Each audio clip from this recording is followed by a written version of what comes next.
थक गई? थके तो नहीं है, जितना दिन तक हो सकता है अभी लड़ेंगे हम लोग। कब तक लड़ेंगे? सरकार सुनने वाली नहीं है। जब तक हम लोग मर नहीं जाते, गवर्नमेंट हम लोग को मरने के लिए यहाँ पे छोड़ी हुई है। तो रेगुलर तो सबको पानी चल ही रहा है, और पानी भी कब तक फ्लूइड, आप कब तक फ्लूइड का सहारा कितना दिन तक लीजिएगा? बहुत जल्द वो भी काम करना, हमारे शरीर अब वो भी उससे भी अब काम नहीं चल रहा है, सबका इतना सब वीक हो रही है। कितना दिन आप पेनिस के सहारे जिंदा रहिएगा? हम लोग सेवा करने के लिए बीमार है, बताइए। हम लोग खुद गवर्नमेंट को बोल रहे हैं कि हम लोग को मौका दीजिए कि हम लोग प्रॉपर अच्छे से ट्रेनिंग कर सकें, हम लोग प्रॉपर सीख सकें, ताकि आगे फ्यूचर में अच्छे नर्स बन सकें। बट गवर्नमेंट हमें राजा पाकर भेजना चाहती है। 30 बेड के हॉस्पिटल में 300-400 लड़कियां पता नहीं क्या सीखेंगे, भगवान जाने। और गवर्नमेंट क्यों वहाँ पे भेज रही है, जबकि हम लोग उनको प्रॉपर जगह भी बता रहे हैं। अब 1.5 साल हो गया, 3 साल का जीएनएम का कोर्स होता है, 1.5 साल हो गया हम लोग, और 1.5 साल बाद बोलते हैं कि आप राजा पाकर जाइए, वो भी ऐसे जगह पे। अच्छा, राजा पाकड़ क्यों भेजना चाहती है सरकार? राजा पाकर इसलिए भेजना चाहती क्योंकि वो जगह एकदम अनसेफ है, हम लोग को मारने के लिए भेजना चाहती है। वहाँ पे आए दिन क्यों मारेगी क्यों सरकार आप लोगों को? पता नहीं हम लोग क्या बिगाड़े उनका। अगर वो हमारी सेफ्टी के लिए बात करती ना, तो वहाँ पे पता है, राजा पाकर में अभी 4 जून को ही एक केस आया है, वो उस लड़की गैंग रेप हुआ है, 5 लोगों ने उसके साथ किया है। अब बताइए, जब वहाँ की लड़कियाँ सेफ नहीं है, बीकॉम की लड़की, 20 मई का केस है ये। बीकॉम की लड़की अपने घर से आ रही थी, कोचिंग पढ़ाने गई थी, कोचिंग से आ रही थी पढ़ा के, उसको दिन दहाड़े गोली मार दी गई। जब वहाँ की बेटियाँ वहाँ पे सेफ नहीं है, तो हम लोग पटना से राजा पाकर जाएंगे। हम हॉस्टल भी दे रहे हैं, हॉस्टल भी बता रहे हैं आपको अलाउ करना है। अगर वो भी नहीं करना चाहते तो हमको बाहर रहने को अलाउ कर दें। हम लोग खुद से फूडिंग लॉजिंग दोनों कर लेंगे, बस हम राजा पाकर नहीं जाना चाहते, क्योंकि आप राजा पाकर जबरन भेजना चाहते हैं।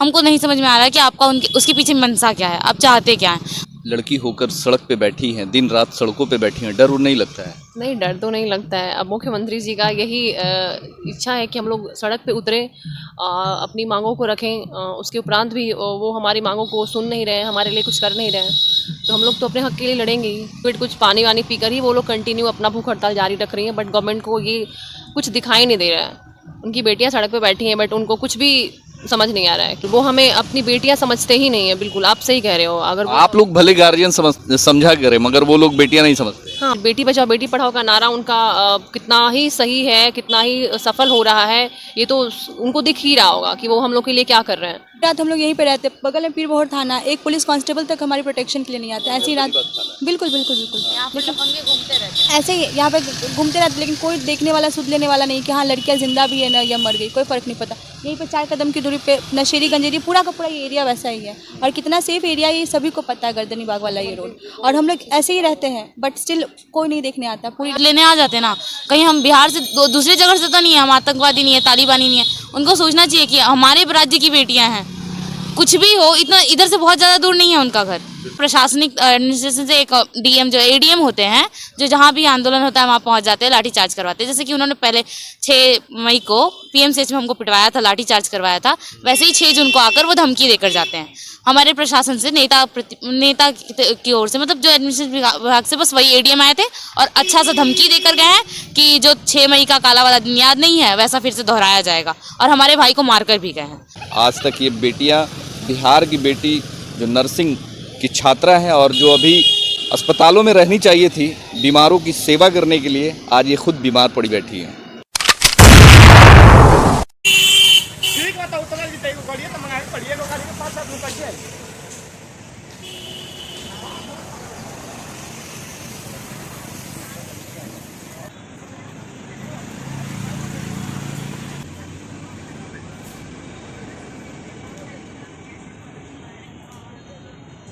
गर्दनीबाग धरना स्थल पे मौजूद हैं हम अभी।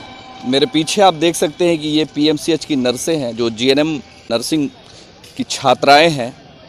कुछ दिनों पहले आवास को लेकर, अपनी मांग को लेकर पीएमसीएच में आंदोलन कर रही थी।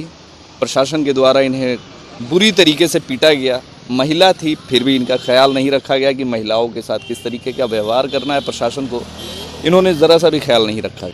नरेंद्र मोदी जो कि कोरोना काल में इन्हें एक वॉरियर के रूप में पेश किया था और इनके चरण धो धो कर पिए थे, आज उन्हीं नर्सों का और उन्हीं वॉरियर्सों का ये हाल है कि आज सड़कों पे बैठने को मौजूद हैं। आप देख सकते हैं कि काफ़ी दिनों से ये अपनी मांगों को लेकर धरना प्रदर्शन कर रही हैं, और इनकी मांगे जायज़ भी है। इनकी मांगे कोई 5 स्टार होटल में रहने की नहीं है, और ना ही किसी बड़े कम्प्लेक्स में रहने की है। इनकी मांगे हैं कि जहाँ हम ड्यूटी कर रहे हैं वहीं के आसपास के क्षेत्र में ही इन्हें रहने की व्यवस्था की जाए। अब क्यों नहीं, अब सरकार ने अभी तक इनकी मांगी है, और क्यों अभी तक ये सड़कों पे बैठी हुई हैं। यहाँ तक कि कितनी छात्राओं को अनशन के दौरान में पानी चढ़ाने का भी नौबत आया। आप देख सकते हैं कि यहाँ भी कुछ छात्राएं अभी भी सोई हुई हैं जो कि बीमार हैं। तो यहाँ पे कुछ छात्राएं जो थक हार के बैठी हुई हैं, थक गई। थके तो नहीं है, जितना दिन तक हो सकता है अभी लड़ेंगे हम लोग। कब तक लड़ेंगे? सरकार सुनने वाली नहीं है। जब तक हम लोग मर नहीं जाते, गवर्नमेंट हम लोग को मरने के लिए यहाँ पे छोड़ी हुई है। तो रेगुलर तो सबको पानी चल ही रहा है, और पानी भी कब तक फ्लूइड का सहारा कितना दिन तक लीजिएगा। बहुत जल्द वो भी काम करना, हमारे शरीर अब वो भी उससे भी अब काम नहीं चल रहा है। सबका इतना सब वीक हो रही है। कितना दिन आप एनएस के सहारे जिंदा रहिएगा। आप लोग दूसरों की मदद करती थी, दूसरों की बीमारों की मतलब देखभाल करती थी, आज खुद बीमार हैं, क्या कहें? हम लोग सेवा करने के लिए बीमार है। बताइए, हम लोग खुद गवर्नमेंट को बोल रहे हैं कि हम लोग को मौका दीजिए कि हम लोग प्रॉपर अच्छे से ट्रेनिंग कर सकें, हम लोग प्रॉपर सीख सकें ताकि आगे फ्यूचर में अच्छे नर्स बन सकें। बट गवर्नमेंट हमें राजा पाकर भेजना चाहती है। 30 बेड के हॉस्पिटल में 300-400 लड़कियां पता नहीं क्या सीखेंगी, भगवान जाने। और गवर्नमेंट क्यों वहाँ पे भेज रही है, जबकि हम लोग उनको प्रॉपर जगह भी बता रहे हैं। पटना में ऐसा थोड़ी है, कितने बड़े पटने में। आप लोग कहाँ पे रहने की मांग कर रहे हैं? हम लोग का कहना बस, जैसे हम लोग का जो एग्ज़ाम होता है, नीट का एग्ज़ाम जिस तरीके से होता है, वैसे ही हम लोग का भी एक एंट्रेंस एग्ज़ाम होता है। डीसीसी के थ्रू हम लोग एंट्रेंस एग्ज़ाम दे के आते हैं। हमारे प्रोस्पेक्टर में क्लियरली लिखा हुआ है कि नर्सेज को जो हॉस्टल है वो मस्ट है, क्योंकि 5 घंटे की ट्रेनिंग और 5 घंटे के क्लासेस के दौरान इतना ज़्यादा हैरेसमेंट होता है कि लड़कियां प्रॉपर ट्रीटमेंट नहीं कर पाएंगी, वो बहुत ज़्यादा थक जाएंगी। तो इसीलिए हम लोग को हॉस्टल जो है ना, हॉस्पिटल में ही जहाँ पे हम लोग करते हैं ट्रेनिंग करते हैं, वहीं पे हम लोग को हॉस्टल देना चाहिए। और वही उसके ठीक ही नीचे ये भी लिखा हुआ है कि अगर हॉस्पिटल को एनी हाउ अगर किसी तरह से हॉस्टल चेंज करना है तो उसको काउंसिलिंग के टाइम पर या काउंसिलिंग के पहले इन्फॉर्म करना होगा, ताकि लड़कियाँ अपने अकॉर्डिंग वो मेडिकल कॉलेज में एडमिशन करवाएं। आप 1.5 साल हो गया, 3 साल का जीएनएम का कोर्स होता है, 1.5 साल हो गया हम लोग का, 1.5 साल बाद बोलते हैं कि आप राजा पाकर जाइए, वो भी ऐसे जगह पे। अच्छा, राजा पाकड़ क्यों भेजना चाहती है सरकार? राजा पाकर इसलिए भेजना चाहती क्योंकि वो जगह एकदम अनसेफ है, हम लोग को मारने के लिए भेजना चाहती है। वहाँ पे आए दिन मारेगी क्यों सरकार आप लोगों को? पता नहीं हम लोग क्या बिगाड़े उनका। अगर वो हमारी सेफ्टी के लिए बात करती ना, तो वहाँ पे पता है, राजा पाकर में अभी 4 जून को ही एक केस आया है, वो उस लड़की गैंग रेप हुआ है, 5 लोगों ने उसके साथ किया है। अब बताइए, जब वहाँ की लड़कियाँ सेफ नहीं है, बीकॉम की लड़की, 20 मई का केस है ये। बीकॉम की लड़की अपने घर से आ रही थी, कोचिंग पढ़ाने गई थी, कोचिंग से आ रही थी पढ़ा के, उसको 3 दहाड़े गोली मार दी गई। जब वहाँ की बेटियाँ वहाँ पे सेफ नहीं है, तो हम लोग पटना से राजा पाकर जाएंगे और वहाँ पे अपना एजुकेशन लेंगे, और वो भी गवर्नमेंट बोलती है हम लोग को ट्रांसपोर्ट प्रोवाइड करवाएगी। आप भाई, अगर आपको इतना ही हमारी केयर है ना कि आप हम लोग को ट्रेनिंग पीएमसीएच में करवाएगा, तो जितना कॉस्ट में आप हम लोग को राजा पाकर से पीएमसीएच लेके आएगा, उतने कॉस्ट में तो हम लोग आप यहाँ पे रखवा दीजिएगा। बट स्टिल बोलती है कि मेरे पास प्लेस नहीं है। हम लोग उनको खुद वो प्राइवेट हॉस्टल भी दे रहे हैं कि सर हमारे पास हॉस्टल भी है, जगह भी है, अब तो हम लोग को अलाउ कर दीजिए वहाँ रहने के लिए, तो भी बोलते हैं हम विचार करेंगे। क्या गवर्नमेंट की क्या मंशा है, कुछ नहीं समझ में आ रहा। इतने सारे नेता और विधायक हैं, तो क्या हल निकला उन लोगों के आने? हल नहीं निकला। सभी का आश्वासन यही दे रहे हैं कि हम लोग आपकी बातों को ऊपर तक पहुँचा रहे, पता नहीं कहाँ तक ऊपर तक पहुँचाएंगे। मे भी उनके ऊपर तक पहुँचाते हम लोग ऊपर पहुँच जाए। इतने सारे लोग आ रहे हैं मिलने आप लोगों से, पप्पू यादव जी आए, चिराग पासवान जी आए, और भी बहुत सारे नेता लोग आए, तो क्या कुछ हासिल हुआ? वो जो नेता लोग हैं वो सत्ता में तो है नहीं। सत्ता में तो नीतीश कुमार, माननीय मंत्री महोदय हैं, नीतीश कुमार जी हैं, मंगल पांडे जी हैं, जो सत्ता में है, जिनको हमने अभी चुनकर बिठाया है, तो वो हमारा समस्या का हल कर सकते हैं। जो प्रतिपक्ष में, वो ज़्यादा से ज़्यादा ये कह सकते हैं कि अपनी तरफ से कोशिश करेंगे, और उनकी कोशिश सरकार मानेगी नहीं मानेगी उनके ऊपर डिपेंड नहीं करता है। ये तो सत्ता पे हम लोग जैसे कि माननीय मंगल पांडे जी को बिठाए हैं, अपना वोट देकर नीतीश कुमार को बिठाए हैं, तो वो हमारे लिए करना चाहेगी तो कर सकती है ना। उनके करने पर, उनके बोलने पर ही कुछ काम होगा। अब हम हॉस्टल भी दे रहे हैं, हॉस्टल भी बता रहे हैं आपको अलाउ करना है, अगर वो भी नहीं करना चाहते तो हमको बाहर रहने को अलाउ कर दें। हम लोग खुद से फूडिंग लॉजिंग दोनों कर लेंगे, बस हम राजा पाकर नहीं जाना चाहते, क्योंकि आप राजा पाकर जबरन भेजना चाहते हैं। हमको नहीं समझ में आ रहा है कि आपका उसके पीछे मंशा क्या है, आप चाहते क्या हैं। हम सब जितने सारे ऑप्शन दे रहे हैं आपको, अलग अलग रखने के लिए ऑप्शन दे रहे हैं, आप HRA प्रोवाइड कर दिया, आप हम लोग को बस जो 1500 का मंथली मिलता है हमारी ड्यूटी करने का, वो प्रोवाइड कर दिया। मतलब बहुत सारे ऑप्शंस दिए हैं, लेकिन क्यों मानने को तैयार नहीं हो रही है, हमें समझ में नहीं आ रहा है। वो चाहती क्या है, इसके पीछे क्या राज है, वो हमको समझ में नहीं आ रहा है। सरकार क्यों भेजना चाहती है राजा पाकर? लड़की होकर सड़क पे बैठी हैं, दिन रात सड़कों पे बैठी हैं, डर नहीं लगता है? नहीं, डर तो नहीं लगता है। अब मुख्यमंत्री जी का यही इच्छा है कि हम लोग सड़क पे उतरे, अपनी मांगों को रखें, उसके उपरांत भी वो हमारी मांगों को सुन नहीं रहे हैं, हमारे लिए कुछ कर नहीं रहे हैं, तो हम लोग तो अपने हक के लिए लड़ेंगे ही। कितने लड़कियां अभी तक बीमार पड़ी हैं? हाँ, बीमार 10-12 की तबीयत बिगड़ चुकी है। रोज़ ही वो लोग को सलाइन चढ़ाया जा रहा है, भूखी हैं, भूख हड़ताल पे हैं। कुछ खा नहीं रही हैं, बस लिक्विड कुछ पानी वानी पीकर ही वो लोग कंटिन्यू अपना भूख हड़ताल जारी रख रही हैं। बट गवर्नमेंट को ये कुछ दिखाई नहीं दे रहा है। उनकी बेटियां सड़क पे बैठी हैं बट उनको कुछ भी समझ नहीं आ रहा है। बेटी अगर समझते तो आप लोगों को वो सुनते ना। बिल्कुल, वो हमें अपनी बेटियां समझते ही नहीं है। बिल्कुल आप सही कह रहे हो। अगर आप लोग भले गार्जियन समझा करें मगर वो लोग बेटियां नहीं समझते। हाँ हाँ, ये तो है। बेटी बचाओ बेटी पढ़ाओ का नारा उनका कितना ही सही है, कितना ही सफल हो रहा है, ये तो उनको दिख ही रहा होगा कि वो हम लोग के लिए क्या कर रहे हैं। बिल्कुल 10 दिन से हम लोग का भूख हड़ताल जारी है। उनको वो यहाँ होके भी वो हम लोग की प्रॉब्लम्स को नहीं सुन रहे हैं, नहीं समझ रहे हैं। यहाँ पे सोती होंगी रात में, दिक्कत कुछ होता है, परेशानी? महिलाएं अकेले सोती होंगी, सुरक्षा का क्या यहाँ पे?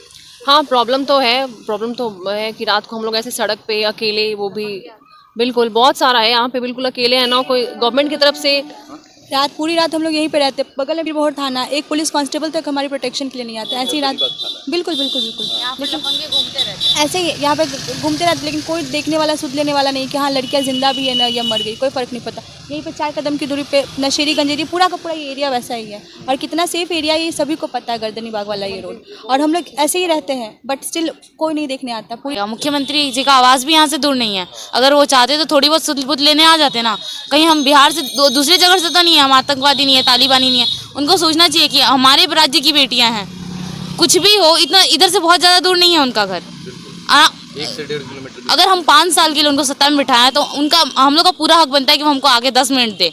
अगर वो सही है अपने बात पे कि हाँ हमको राजा पाकर भेजना सही है, तो एक बार अपनी बात को रख कर जाएं कि वो किस प्रकार सही है, हम लोग किस प्रकार गलत हैं। वो ये भी तो समझा सकते हैं, कम से कम बात करने तो आ सकते हैं ना। सरकार की तरफ से उनके नेता या फिर कोई भी आए कि नहीं मिलने? उनकी तरफ से कोई नहीं आया है। एक प्रशासनिक एडमिनिस्ट्रेशन से एक डीएम जो एडीएम होते हैं, जो जहाँ भी आंदोलन होता है वहाँ पहुँच जाते हैं, लाठी चार्ज करवाते हैं। जैसे कि उन्होंने पहले 6 मई को पीएमसीएच में हमको पिटवाया था, लाठी चार्ज करवाया था, वैसे ही 6 जून को आकर वो धमकी देकर जाते हैं। हमारे प्रशासन से नेता की ओर से, मतलब जो एडमिनिस्ट्रेशन विभाग से, बस वही एडीएम आए थे और अच्छा सा धमकी देकर गए हैं कि जो 6 मई का काला वाला दिन याद नहीं है वैसा फिर से दोहराया जाएगा। और हमारे भाई को मारकर भी गए हैं जो हमारे साथ थे। आप लोग के साथ में गार्जियंस भी यहाँ रहते हैं? गार्जियंस कभी कभी रहते हैं, गार्जियंस रहने नहीं दिया जाता। उस दिन उनको पीट दिया गया, हमारे भाई को उनको दौड़ाकर 2 थप्पड़ मारा एडीएम ने। उन्होंने मारा, खान सर ने उनको दौड़ा के मारा 2 बार, उसका क्लियर वीडियो है।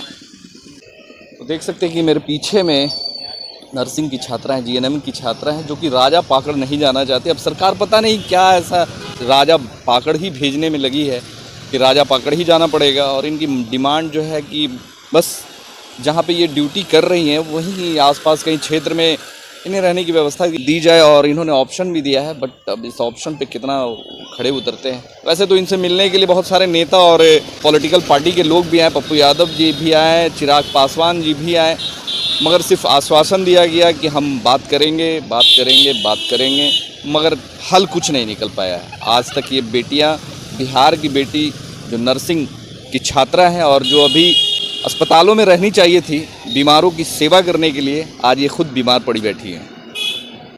तो ये सारी व्यवस्था है बिहार की। और एक तरफ नारा दिया जाता है बेटी बचाओ बेटी पढ़ाओ। तो देख सकते हैं कि आप किस तरीके की सुरक्षा दी जा रही है नारियों को बिहार में।